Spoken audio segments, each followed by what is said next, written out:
The smoke still rose from the ruins of Kepler Station when Lieutenant Commander Wu Jin stepped through the twisted metal gates.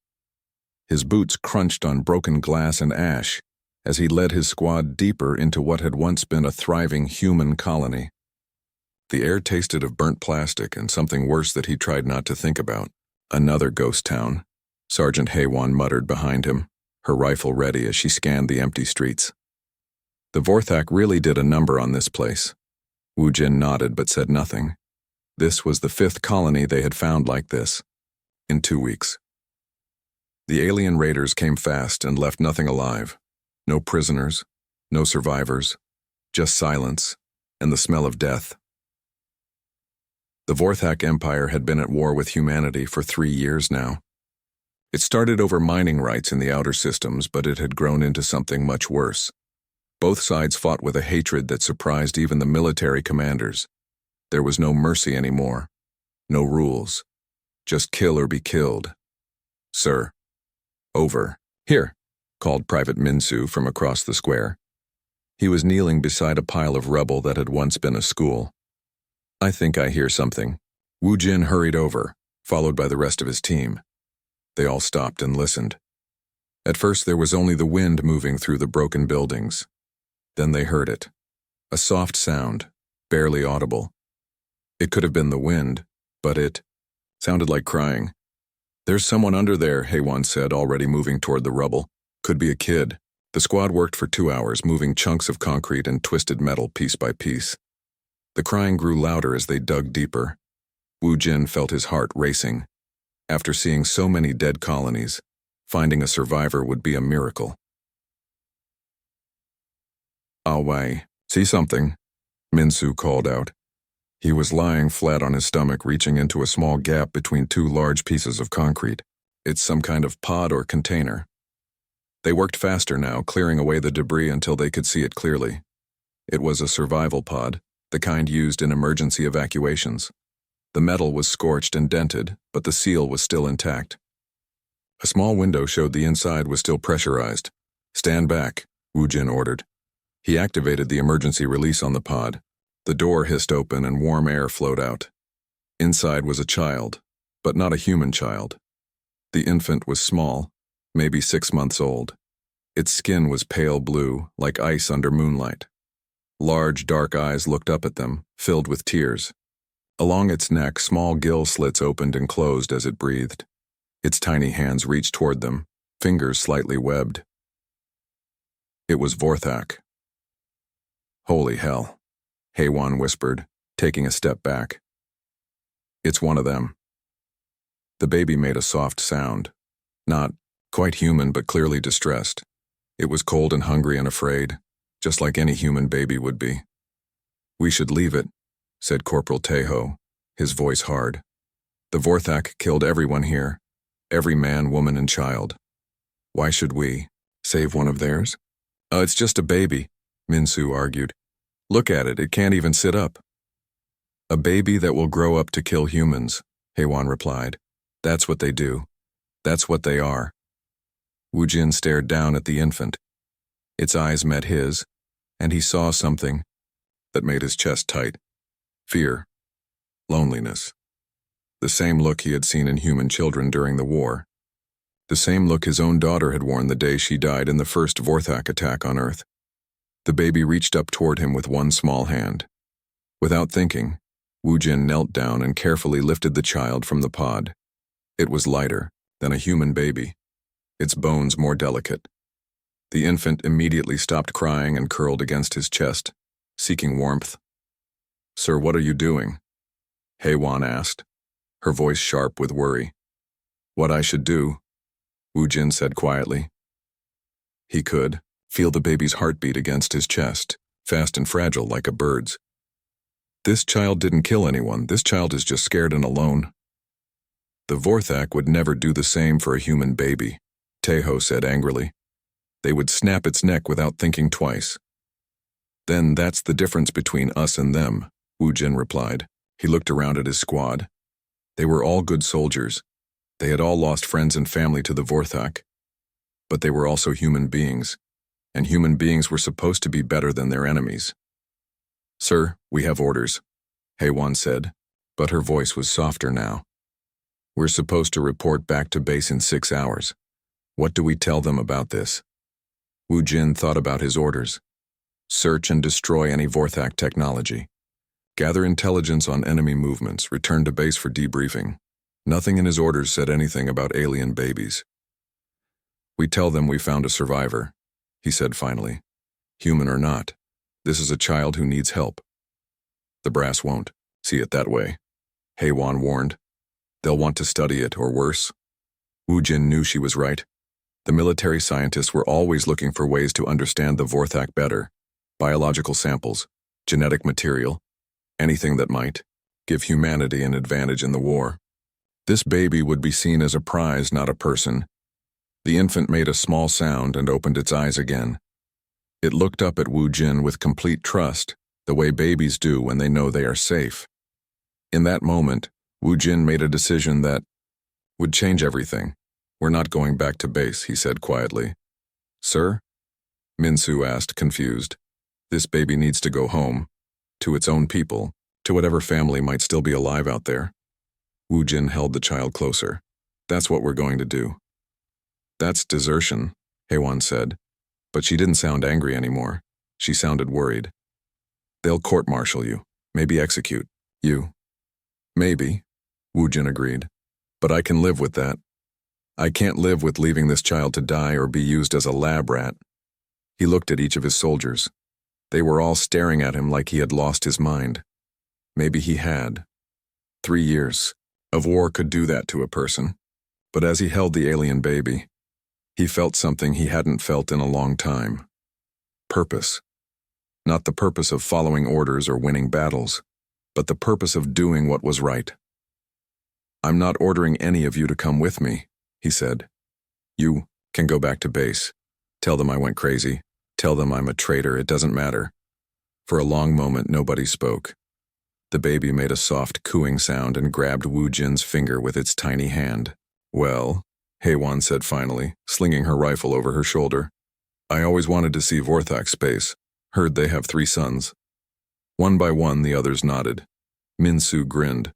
Taeho sighed but didn't object. They were going to help him. Not because they had to, but because they wanted to. Because sometimes being human meant doing the impossible thing. Wu Jin looked down at the baby again. What do we call you, little one? The infant looked up at him with those big dark eyes, and Wu Jin smiled for the first time in months. Dal, he said softly. Your name is Dal. The baby Dal made a happy sound, and Wu Jin knew there was no turning back now. They had a long journey ahead of them through enemy space and hostile territory. But they would make it. They had to, because that's what humans do. 3 days after leaving Kepler Station, Wu Jin sat in the pilot seat of a stolen military scout ship, watching baby Dal sleep in a makeshift crib. The child was getting weaker each day. His pale blue skin had turned almost gray, and he barely cried anymore. That worried Wu Jin more than the crying had. We need help, Heywan said from the co-pilot seat. She was reading medical data on her tablet. Human baby formula isn't working. His body can't process it right. Wu Jin nodded grimly. He had known this would be a problem, but he had hoped they would have more time to figure it out. Dal needed proper Vorthak nutrition, and none of them knew what that meant. There's a neutral station 3 hours from here, Minsu called from the navigation console. Blackwater Station. It's run by smugglers and traders. No questions asked, if you have the money. Do they have medical facilities? Wu Jin asked. Maybe. It's worth a try. Wu Jin looked down at Dal again. The baby's breathing was shallow and his little chest rose and fell too quickly. They were running out of time. Set course for Blackwater Station, he ordered. The station appeared on their screens 2 hours later. It was a massive structure built from old ships welded together, spinning slowly in the darkness of space. Lights flickered across its surface. Like stars, and dozens of ships of all sizes were docked to its many arms. This place gives me the creeps, Taeho muttered as they approached the docking bay. Good, Haiwan replied. That means it's the kind of place where nobody asks too many questions. They docked without problems, but Wu Jin could see armed guards watching them through the station windows. He wrapped Dal in a blanket to hide his alien features and carried him carefully down the boarding ramp. The inside of Blackwater Station was a maze of corridors and market stalls. The air smelled of engine oil and strange spices. Aliens from a dozen different species walked past them, talking in languages Wu Jin didn't recognize. Most ignored the human soldiers, but a few watched them with curious eyes.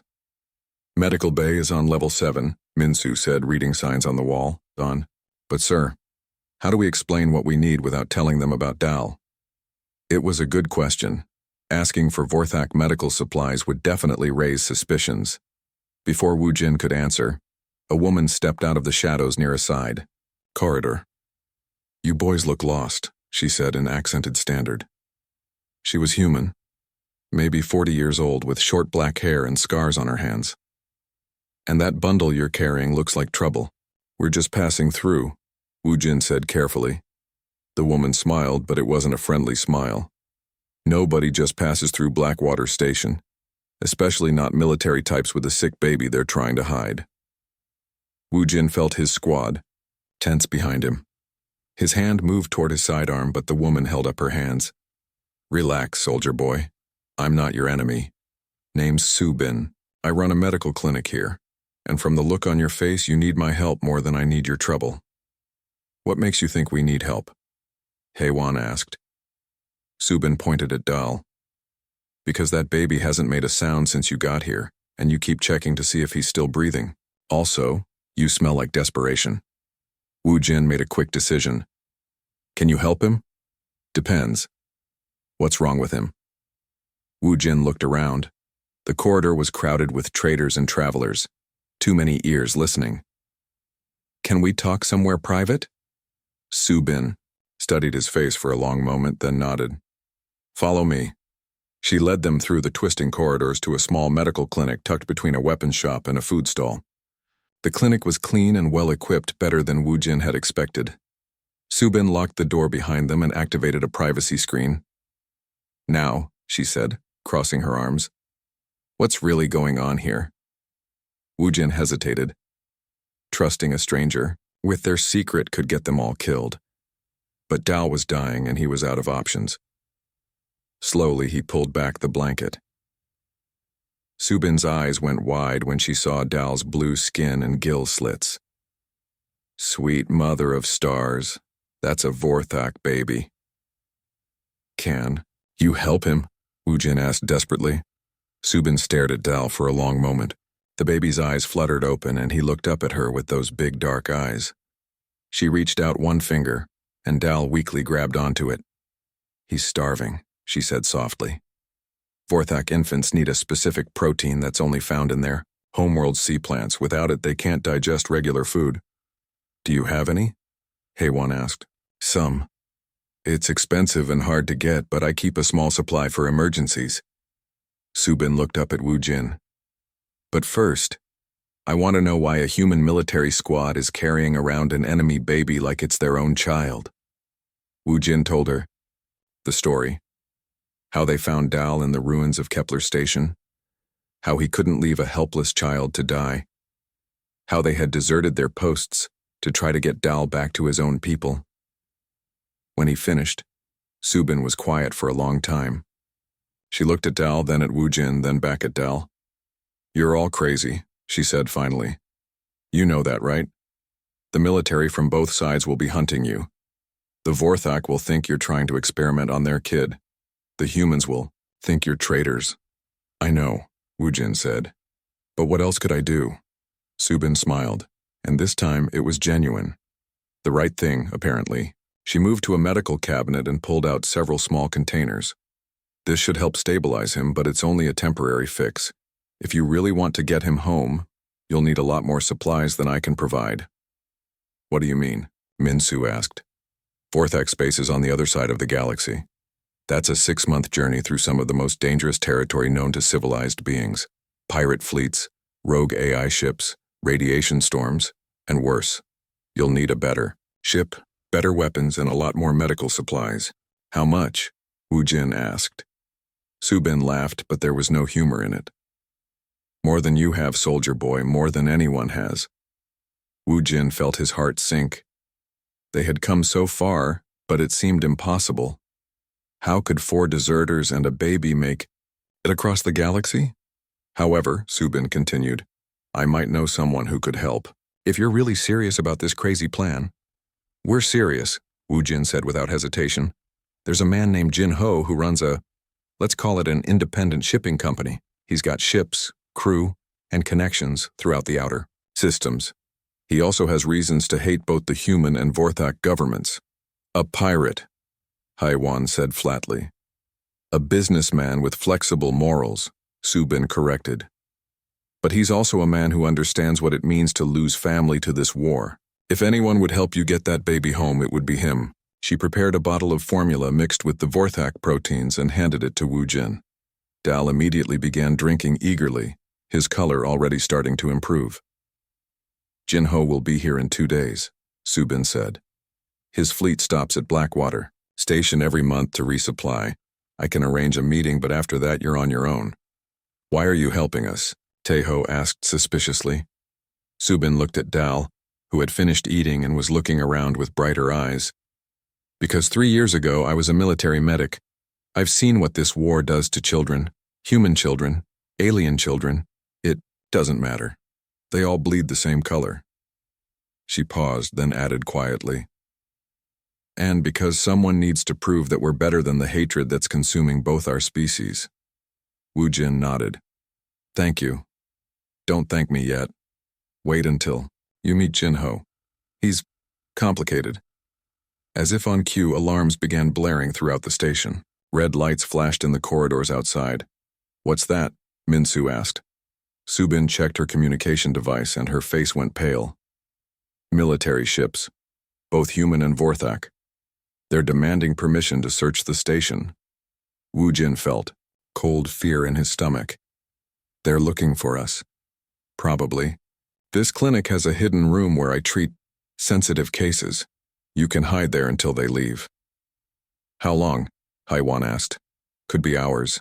Could be days. Wu Jin looked down at Dal, who was now sleeping peacefully in his arms.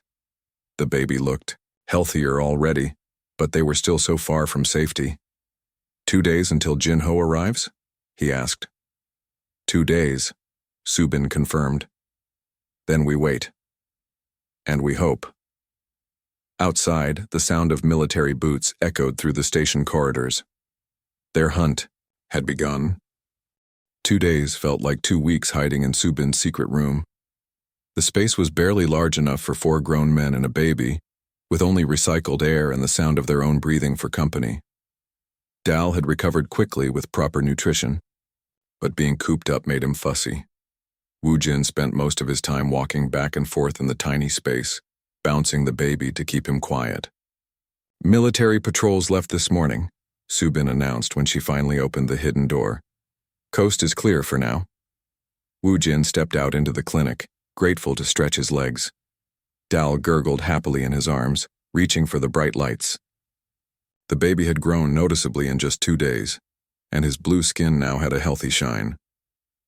Jin Ho's fleet arrived an hour ago, Subin continued.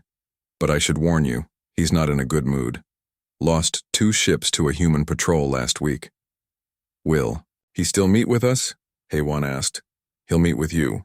Whether he helps you is another question entirely. Subin led them through the station's lower levels, away from the main corridors where security cameras might spot them.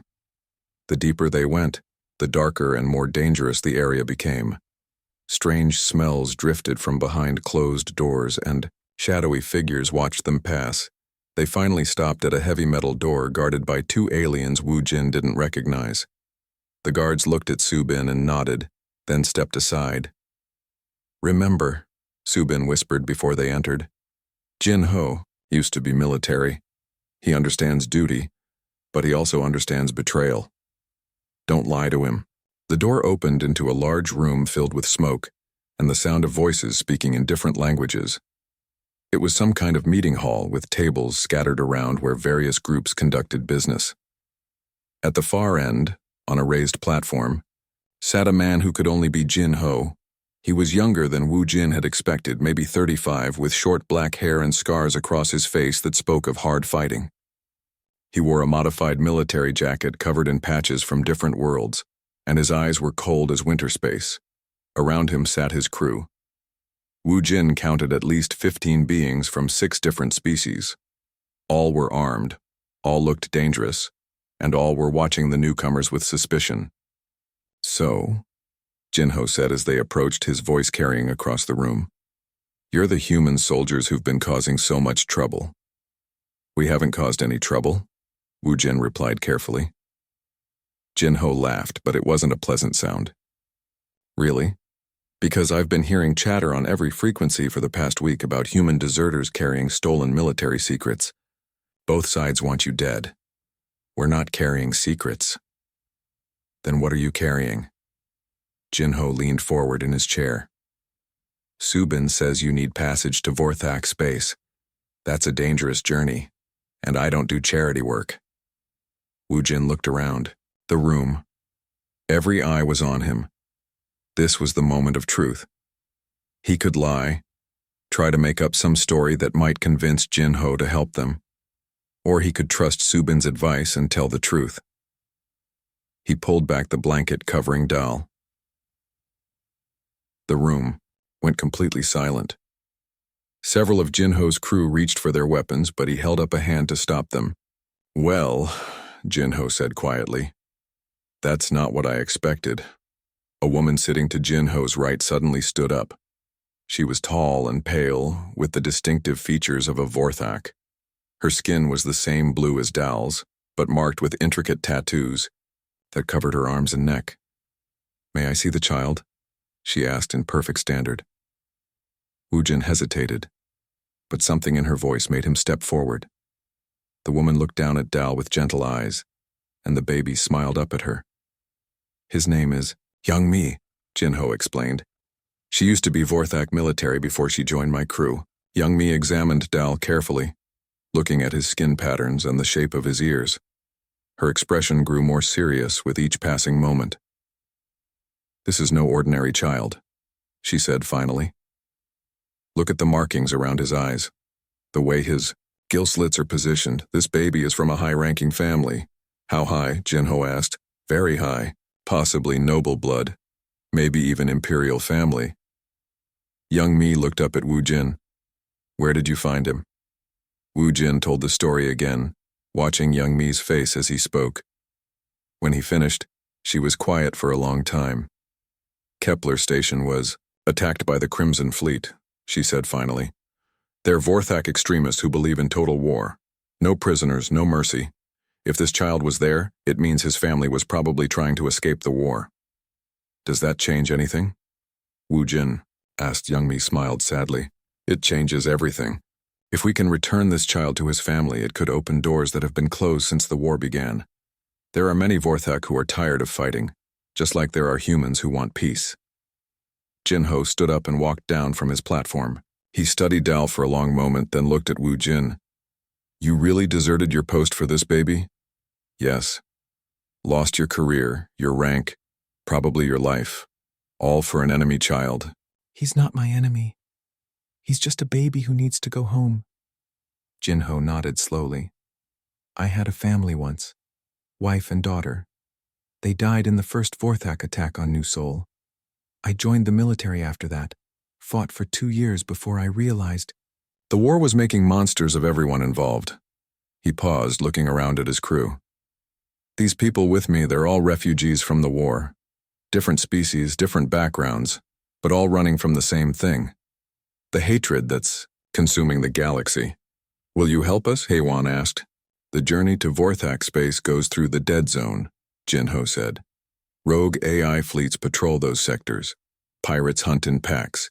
And that's not even counting the radiation storms and gravitational anomalies that can tear a ship apart." "No, it's dangerous," Wu Jin said. "Dangerous doesn't begin to cover it. I'll lose ships, I'll lose crew. And there's no guarantee we'll make it through alive." Wu Jin felt his heart sinking. It sounded like Jinho was about to refuse. "However," Jinho continued, "Young Mi is right. If this child really is from a noble family, returning him could change everything. And if there's a chance to end this war—" He looked down at Dal again. "Maybe it's worth the risk." Dal reached up toward Jinho with his tiny hands, making happy baby sounds. Despite himself, Jinho smiled. Besides, he added, any human stupid enough to risk everything for an alien baby is exactly the kind of crazy I can work with. The room erupted in discussion as Jinho's crew debated the plan. Some were clearly against it, others seemed interested, and a few were already talking about which ships to use. We leave in 6 hours, Jinho announced, cutting through the noise. Anyone who doesn't want to come can stay here. Anyone who does come needs to understand this is a one-way trip. We either make it to Vorthak space, or we die trying. Most of the crew nodded their agreement. These were people who had already lost everything to the war. They had nothing left to lose. There is one condition, Jinho said to Wu Jin. If we make it through this, if we manage to return your baby and somehow open negotiations between our people, you have to carry a message. What message? That there are those on both sides who are tired of fighting. That peace is possible if enough people are willing to choose it over revenge. Wu Jin nodded. I can do that. Young Mi stepped forward and gently touched Dal's cheek. The baby cooed and grabbed her finger. He looks like my nephew, she said softly. He was killed in a human bombing raid 2 years ago. He was only 3. She looked up at Wu Jin with tears in her eyes. Thank you for saving this one, for proving that not all humans are monsters. Not all Vorthak are monsters either, Wu Jin replied. Maybe that's something both sides need to remember. Jinho clapped his hands together, breaking the moment. Enough talking. We have a baby to deliver and a war to end. Everyone to your ships. We launch in 6 hours. As the room emptied, Su Bin appeared at Wu Jin's side. I'm coming with you, she announced. You don't have to do that, Wu Jin said. Yes, I do. That baby will need medical care during the journey, and you'll need someone who understands Vorthak physiology.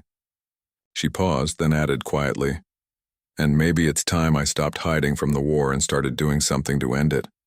Wu Jin looked down at Dal, who was now sleeping peacefully in his arms. When he had found this baby in the ruins of Kepler Station, he never imagined it would lead to this.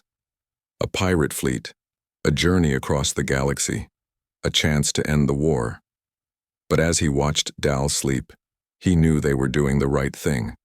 Whatever happened next, they were giving this child a chance to go home. And maybe, just maybe, they were giving the galaxy a chance for peace. The journey to Vorthak space was about to begin. 3 weeks into their journey through the dead zone, Wu Jin stood on the bridge of Jinho's flagship watching Dal play with a small toy young Mi had made for him. The baby was growing fast, already sitting up on his own and babbling in sounds that reminded Wu Jin of water flowing over stones. Contact on long-range sensors, called out Jinho's navigator, a 4-armed alien named Crix. Multiple ships moving fast. Jinho appeared beside Wu Jin, his face grim. How many? 12 ships. Mixed human and Vorthak designs. They're moving. In attack formation. Black Ops, young Mi said quietly from her station. Joint Task Force. They've been hunting us since we left Blackwater Station. Wu Jin felt ice in his stomach. Black Ops units were the worst of both militaries, soldiers who followed no rules and took no prisoners. They existed to do the jobs that regular military couldn't or wouldn't do. Can we outrun them? Haiwan asked. Jinho shook his head. Not with our cargo ships, we'd have to leave half the fleet behind. Then we fight, Teho said, checking his weapon. Against 12 military ships? Jinho laughed bitterly. We're pirates and smugglers, not a battle fleet. The communication system crackled to life. A cold voice filled the bridge. Pirate vessels.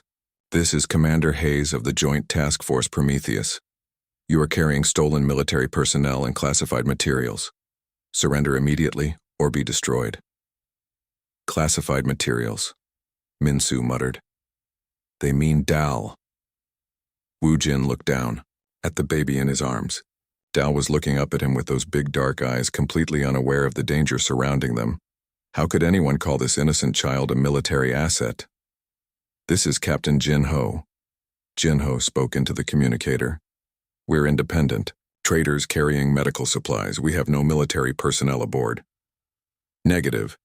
Our intelligence confirms the presence of Lieutenant Commander Wu Jin and his squad, along with a Vorthak biological specimen. Surrender now. Biological specimen. Young Mi whispered, her voice full of anger. They talk about him like he's not even alive. The enemy ships were getting closer. Wu Jin could see them on the main screen now, sleek and deadly against the starfield. Jin-ho, Wu Jin said quietly.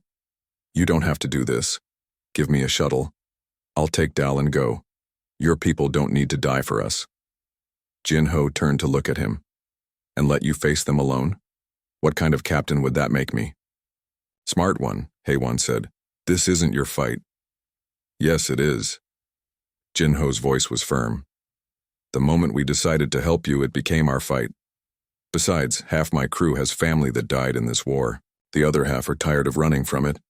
Young Mi stood up from her station. Captain, I'm reading something strange. One of the enemy ships, it's broadcasting on an old Vorthak military frequency. What kind of broadcast? It's a name. Kethran Dalvith. That's a Vorthak admiral. High command. Wu Jin felt Dal shift in his arms. The baby was looking toward the communication console like he understood something. What does that mean? Wu Jin asked. Young Mi's eyes went wide. Dalvith. That's not just any name. It's a family name. A noble house. She looked at Dal, then back at Wu Jin. I think we just found out who this baby really is. Explain, Jin-ho ordered. Kethran Dalvith is one of the most powerful admirals in the Vorthak fleet. If this baby is related to him, Young Mi paused, working through the implications. This child could be his grandson. The communication system came alive again, but this time the voice was different. Deeper, with the musical accent of the Vorthak language. Human vessel, this is Admiral Kethran of the Vorthak Third Fleet. I believe you have something that belongs to me. Jin-ho looked at Wu Jin, who nodded. Jin-ho activated the communicator. Admiral, this is Captain Jin-ho. We have a Vorthak child in our care, a baby we rescued from Kepler Station. There was a long silence. When the Admiral spoke again, his voice was softer. Is the child unharmed? He's healthy and safe, Wu Jin said, taking the communicator. We've been trying to return him to his family. And you are? Lieutenant Commander Wu Jin, formerly of the human military. I found this baby in the ruins after a Vorthak attack. I couldn't leave him to die. Another long silence. Dal made a soft sound, almost like he was trying to talk. My grandson was reported killed at Kepler Station, Admiral Kethran said finally, along with my daughter and her husband. They were trying to escape the war to find somewhere safe to raise their child. Your grandson is alive, Wu Jin said, looking down at Dal. We call him Dal, but I'm sure that's not his real name. Daleth, the Admiral said, and for the first time his voice cracked with emotion. His name is Daleth. At the sound of his real name, baby Dal looked up and made an excited sound. Somehow he recognized it. Admiral, Commander Hayes' voice, cut in on the channel. This is a military operation. Stand down immediately. Commander, Admiral Kethran replied, his voice now cold as ice. You will withdraw your ships immediately, or I will consider this an act of war against my family. We have orders to retrieve the biological specimen and eliminate all witnesses. That biological specimen is my grandson. Touch him, and I will personally hunt down everyone responsible. The tension on the bridge was thick enough to cut. Wu Jin could see the enemy ships adjusting their formation, some moving toward Jin-ho's fleet while others seemed to be pulling back. Suddenly alarms started blaring on every ship. Crix looked up from his sensors with wide eyes. New contacts, 6 Vorthak battlecruisers coming out of hyperspace. On the main screen, massive ships appeared like metal mountains, their weapons already charging. The Joint Task Force suddenly looked very small. This is Admiral Kethran of the Battle Group Storm's End. Commander Hayes, you have 30 seconds to withdraw, or I will open fire. We have our orders, Commander Hayes replied. but Wu Jin could hear the uncertainty in his voice. "And I have. My grandson. 20 seconds. 3 of the human ships immediately broke formation and jumped to hyperspace. But 6 others, along with 3 Vorthak vessels, continued their approach. Some people on both sides really don't want peace," Youngmi observed. "Then they picked the wrong fight," Jinho said grimly. The battle began without warning. The remaining Joint Task Force ships opened fire on both Jinho's fleet and Admiral Kethron's battle group. Space lit up with weapons fire and explosions. "Get us out of here," Jinho ordered, but before they could move, enemy fire struck their engine section. The ship shuddered, and lights flickered across the bridge. "Engines are down," Crix reported. "We're dead in space." Through the chaos of battle, Wu Jin saw a small fighter craft break away from the enemy formation and head straight for their ship. It was moving too fast for the defensive guns to track. "Boarding craft incoming," someone shouted. "They're coming for Dal," Wu Jin realized. He looked around the bridge, then made a decision. "I'm taking him to the escape pods." "No," Jinho said, "we stick together. If they capture this ship, they'll get Dal. I won't let that happen." Heiwan, Minsu, and Taiho immediately moved to follow him. Subin appeared with a medical bag and emergency supplies for the baby. "Go," Youngmi said. "I'll buy you time." "What about you?" Wu Jin asked. She smiled sadly. "Someone needs to tell my people that there are humans worth saving. Someone needs to carry the message that peace is possible." Before Wu Jin could argue, explosions echoed through the ship. The boarding craft had attached itself to their hull. "Go now," Jinho ordered, pressing a small device into Wu Jin's hand. "Emergency beacon. Kethron's ships will find you." Wu Jin wanted to say something, to thank Jinho for everything, but there was no time.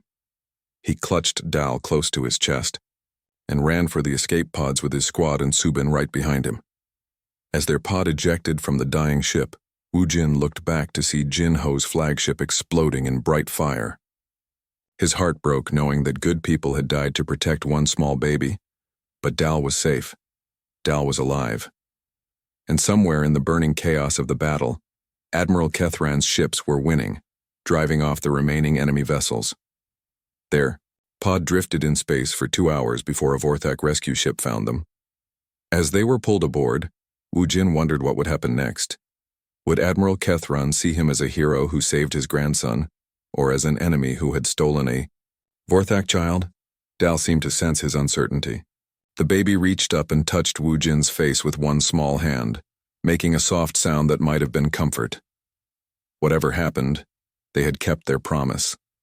They had brought Dal home. Now they would discover if the galaxy was ready for the peace that this one small life represented. The Vorthak rescue ship was nothing like what Wu Jin had expected. Instead of cold metal and harsh lights, the corridors were warm and filled with soft blue lighting that reminded him of ocean water. Strange music played quietly from hidden speakers, and the air smelled like sea salt and growing things. Admiral Kethran met them in the medical bay where Subin was checking Dal for injuries from their escape. The admiral was tall and impressive, with the deep blue skin of an older Vorthak and silver markings that showed his high rank. But when he saw Dal, all his military bearing fell away. "Daleth," he whispered, reaching out with trembling hands. Dal looked up at his grandfather and made excited baby sounds, reaching back. When Admiral Kethran carefully took him, Dal immediately settled against the old admiral's chest like he belonged there. "He remembers you," Wu Jin said softly. Admiral Kethran nodded, unable to speak for a moment. His large eyes were filled with tears. "I thought I had lost everyone. My daughter, her husband, and this precious child. The report said there were no survivors at Kepler Station." "There almost weren't," Heiwan said. "If Commander Wu Jin hadn't decided to dig through the rubble." "Why?" Admiral Kethran asked, looking up at Wu Jin. "Why did you save him? Why? Risk everything for an enemy child?" It was the same question everyone had asked. The same question Wu Jin had asked himself 100 times during their journey. He looked at Dal, who was now playing with his grandfather's uniform buttons, completely happy and unaware of the conversation around him. Because he needed help. Wu Jin said simply. Because leaving a baby to die would have made me the monster. This war wants me to become. Admiral Kethran studied Wu Jin's face for a long moment. You lost people in this war. My daughter. She was 8 years old when your forces attacked Earth. She died in a shelter bombing, and yet you saved my grandson. Your grandson didn't kill my daughter. The war did. The hatred did. And maybe if enough people choose to help instead of hurt, this madness can end. Admiral Kethran was quiet for a long time, looking down at Dal. The baby had fallen asleep in his arms, making soft breathing sounds.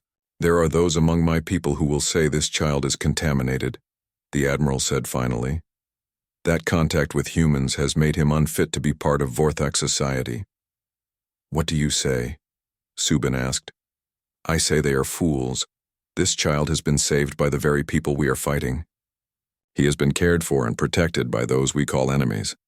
If that is contamination, then perhaps we need more of it. The ship's communication system chimed softly. A young Vorthak officer appeared on the screen. Admiral, we're receiving urgent messages from High Command. They want to know your status and the status of the human prisoners. What prisoners? Admiral Kethran asked mildly. The officer looked confused. The humans who were found with your grandson, sir. I see no prisoners here. I see the people who saved my family's last hope. They are my guests.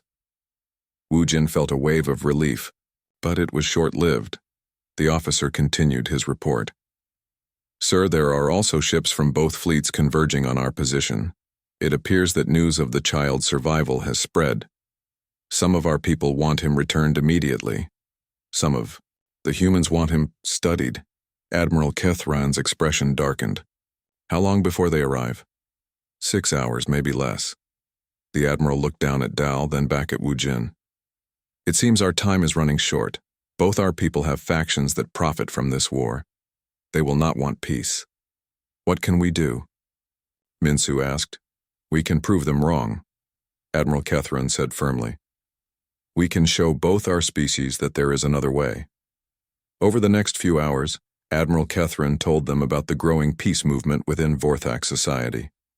There were many who were tired of the endless fighting, who had lost too much to continue the hatred.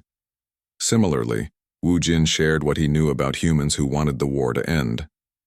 The problem, Admiral Kethran explained, is that neither side trusts the other enough to make the first move toward peace. What if we made that move together? Wu Jin suggested. What do you mean? What if Dal becomes a symbol, not of contamination or capture, but of what's possible when we choose to help instead of hurt? Subin smiled. A living bridge between species. It could work, the Admiral said slowly, but it would be dangerous. There are those on both sides who would rather see him dead than see him become a symbol of peace. Before anyone could respond, alarms began sounding throughout the ship. The young officer appeared on the screen again, his face pale with worry. Admiral, long-range sensors are detecting massive fleet movements. Human and Vorthak ships are jumping into the system. It looks like both sides are preparing for a major battle. Admiral Kethran stood up, still holding Dal. Over my grandson's body, they want to fight a war. Not if we stop them first, Wu Jin said. How? Wu Jin looked around at his squad, at Subin, at the Vorthak officers listening nearby. An impossible idea was forming in his mind. We broadcast everything. We tell both fleets the real story. We show them Dal, alive and healthy, cared for by humans and loved by his Vorthak family. We make it impossible for them to claim this is about anything other than choosing peace over war. The extremists will still fight, Admiral Kethran warned. Then let them explain to their people why they're shooting at a baby. It took 2 hours to set up the broadcast. Admiral Kethran used his command codes to override communication systems on both fleets, ensuring that every ship would receive their message. Wu Jin stood in front of the camera with Dal in his arms. Admiral Kethran stood beside them, one hand on his grandson's head. Behind them, human and Vorthak officers stood together. My name is Wu Jin, he began, speaking directly to the camera. 4 months ago, I found this baby in the ruins of Kepler Station. He was dying, alone, afraid. I could have left him there. Many would say I should have left him there. He was supposed to be my enemy. Dal looked up at the camera with those big dark eyes and made a happy sound. But he wasn't my enemy. He was just a child who needed help. So I helped him. And you know what I discovered? Vorthak babies cry the same way human babies cry. They reach for comfort the same way. They trust the same way. They love the same way. Admiral Kethron stepped forward. This child is my grandson. He was saved by humans who had every reason to hate him. They fed him when he was hungry. They protected him when he was in danger. They brought him home to his family when they could have used him as a weapon. Some of you watching this have lost family to this war, Wu Jin continued. I lost my daughter. Admiral Kethran lost his daughter too. We have every reason to hate each other. But hatred didn't save this child. Love did. Compassion did. The choice to help instead of hurt. Dal reached up and touched Wu Jin's face, then turned and did the same to his grandfather. This is what peace looks like, Admiral Kethran said. Not a treaty signed by politicians, but a child who knows no difference between Vorthak hands and human hands, as long as they hold him with love. You can choose to keep fighting, Wu Jin said to the camera. You can choose to let hatred define us. Or you can choose to do what humans do, what Vorthak do, what any decent being does when they see someone who needs help. The broadcast ended. For long moments the bridge was silent except for Dal's soft babbling. Then the responses began coming in. Ship after ship, from both fleets, requesting permission to stand down. Officers on both sides asking to speak with Admiral Kethran and Wu Jin about terms for a ceasefire. Not everyone agreed. A few ships from both fleets broke away, their commanders still committed to war, but they were outnumbered now by those who chose peace. 6 months later, Wu Jin stood in the same spot on Admiral Kethran's ship, watching Dal take his first steps. The baby walked from his grandfather's arms to Wu Jin's, laughing with delight at his newfound ability. The peace treaty had been signed 3 months ago. It wasn't perfect, and there were still those on both sides who opposed it. But it was a beginning. He calls you Papa, Admiral Kethran observed as Dal settled in Wu Jin's lap. And he calls you grandfather. He's lucky to have family who loves him. We're all lucky, the Admiral replied. This child saved us all, just by being himself. Wu Jin looked down at Dal, who was now playing with a toy that combined human and Vorthak designs. The baby had grown so much, but he still had the same trusting eyes that had looked up at Wu Jin in that collapsed building so long ago. You know what the strangest part is? Wu Jin said. What? I went to war to protect humanity. But it took saving one alien child to remember what humanity really means. Dal looked up at both of them and clapped his hands as if he understood. In the observation window behind them, human and Vorthak ships traveled together through space, their crews, learning to work side by side. It would take time to heal all the wounds of war, but they had time now. They had hope. And they had proof that sometimes the smallest act of kindness could change the entire galaxy, because that's what humans do. That's what any decent being does. They help, they protect. They choose love over hate, hope over fear, and life over death. One child at a time.